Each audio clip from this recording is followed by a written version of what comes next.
Hi folks, it's Keith, Victor Echo 3 Sierra Victor Quebec, otherwise known as the Shaky Key, back with another ham radio blog. So today it's going to be a little different. It's actually going to be divided into two parts. Part one is a simple thank you. And I say that because I just realized I'm definitely over 1,000 subscribers. I mean, who would have thought? This video blog, if you want to call it that, got a start back a few years ago. And I was on the air operating in a contest, and somebody sent me an email, a ham out actually in New Brunswick in the Moncton area. He sent me the email, and he thanked me for doing what I had done back in 1990-91, when I guess he got his license, but at the same time I got mine. And I was writing a column for the Canadian Amateur magazine, which was basically the Canadian version of the ARRL-QST. And the purpose of that column was simply to say, hey, I tried this. Yeah, I had problems doing this, whatever. It was aimed at brand new amateurs or people just starting off who had issues, who felt maybe they were the only ones with that issue. So by producing that column, it reached out to people and let them know that whatever issues they were having, I was having them too. So it was an interesting column. Went on for, I don't know, a couple of years maybe. Anyways, he remembered that, and he asked me, sent me an email, and he said, are you the same guy from back then? And I said, yes. And he answered, he said, I used to come home all the time looking for that magazine, waiting for the next edition to see what you had done. And I thought that was very nice of him. And after that, actually, I simply reactivated what used to be that column, reactivated it as this blog. And it still has the same intention. What I show you here, I hope someone will find useful. I don't care how many watch any particular video. That's not the purpose. I'm not trying to get clicks. I'm not trying to get endorsements from whoever. I'm not trying to get free equipment. I simply put down what I'm going through. So if you look right now, there's a lot of Morse code videos which focus on a bunch of different issues. Why? Because those were my issues. Some of them still are. That's why I do this one. So if one person can take away something that makes their ham radio journey a better thing, I'm happy the video has served its purpose. Did it get 1 view, 1,000 views, 10,000 views? I don't care. One person found it useful and it's helped them. And that's really the purpose of this one. So over 1,000 subscribers right now, I find that it's awesome. I don't know, it's mind-boggling. It's humbling. That's a lot of people following this blog. And it's a very simple blog. So to all of you who have subscribed, thank you very, very much. It's really much appreciated. It really is. Part two of this, along the same lines. Back in August, I think it was August 14th of 2022, I was talking, made a small video, and I laugh now when I see some of it because it wasn't all that professional, let's put it that way. And that's fine too. But I was talking about putting up one of the MFJ-1984 40-meter end-fed antennas. And, I mentioned at the time it was a very inexpensive way for people to get into the hobby if you were just starting out. And again, I want to reiterate that because, believe it or not, that same antenna is still up. So what are we, 30 months later or something? 2.5 years? Antenna's still in use. I've never had a problem with it. It works just fine. It gets out just fine. So if you are thinking of getting into ham radio, yeah, that's a good antenna. Now, MFJ doesn't make them anymore. MFJ is out of business. But you will find these antennas at various ham fests and so on. And there's lots of other companies making a similar product. So in my case, yes, I love it. It's still there. And the rest of this video will take a very quick look at that as well.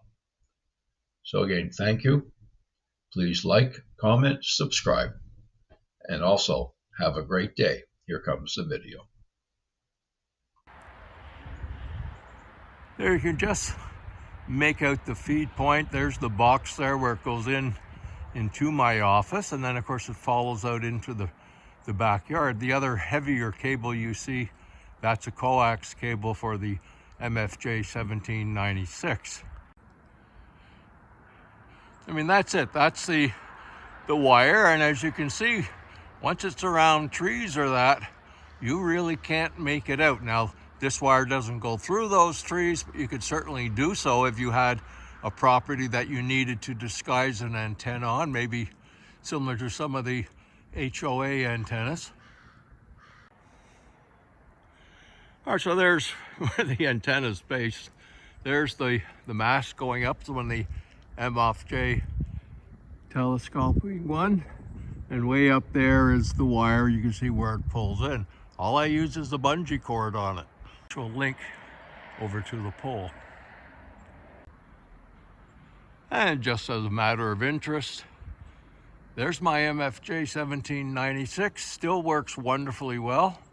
I had it in Ottawa on a very small lot, which is why I got it. And in those days, that would have been about 2000, 2001. When we moved out here, 2003, I put it up here. It's still up. Changed the coax this summer. It still works very well. Now, back when I was thinking of putting up this antenna, I did hear some good advice back and forth between a couple of individuals on issues with these type of wire antennas. And really the biggest issue for most people was, well, they tend to snap. And the solution, it turned out, was relatively simple, and it's one that I've adopted, and that is give a little bit of slack. Don't pull that wire absolutely tight. It's got to have a bit of flexibility in it. It has to be able to extend, expand, and so on, especially in high winds. So I did that. My antenna does sag a little bit in the middle, and there's your dollar store bungee cord. Usually it will probably be one about this long. And then I hook that to the end of the antenna and over to the mast. So that gives a little bit of stretch to it if for some reason, the very, very high winds. And don't forget too, with these MFJ masts and many others like it, they do move in the wind quite a bit. And I did a video on that showing one of the windstorms we have. Very common here too in the winter or in the summer to have winds over 100k per hour. So you need something that will stand up. So it's up 2.5 years. It's a long time. So that's winter of 23, winter of 24, and here we are, the winter of 25. It's done really well. You don't need to spend thousands of dollars on an antenna. You don't need to have a 60-foot tower. Yes, we all would like one, and I did have one. Yeah, I did have one back in, I guess that would have been the early 70s. So there you go. You never know, right? You never know what you go through. But this little wire antenna, it's gotten out all over, thousands of miles, for contact, confirmed contact. So if you're just starting off, keep it in mind. If you're in one of those HOAs which don't like antennas, keep this one in mind. They can be bent into different shapes. They don't have to go in a straight line. I've seen videos where people have bent them along fence lines and so on. So lots of purpose to these. This one's 66 feet long. This is a half wave. You could certainly in many gardens extend that out to 120. Good antenna. And anyways, if you have one, enjoy it.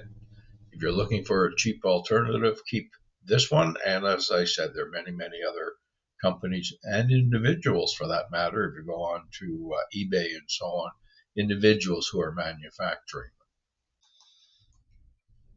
Now in the house, I do use the tuner, the one you see here. I've had it for many years and I absolutely love it.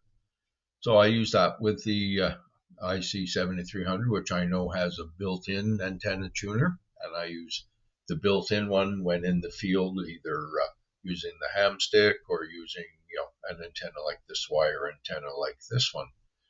So there you go, simple process. Hope you got something out of it. You never know. Maybe we'll meet you on the air sometime. Now, if you watch around here, you will see more videos coming as I work my way through certainly Morse code and learning it. You will also see some more Park or POTA videos this year, as learning Morse code took up most of my time. So this coming year, I hope to get out and do a lot more parks, and we'll post those as well. And for amateurs in the Ottawa area, there are so many parks that we can do, especially once you get out of the city. And unfortunately, you rarely see people there. Anyways, take care. Thank you very much, as I said, for subscribing. Now, this is a little different video. Hope you enjoyed it. 73 from Victor Echo 3, Sierra Victor, Quebec, the Shaky Key. Have a great day.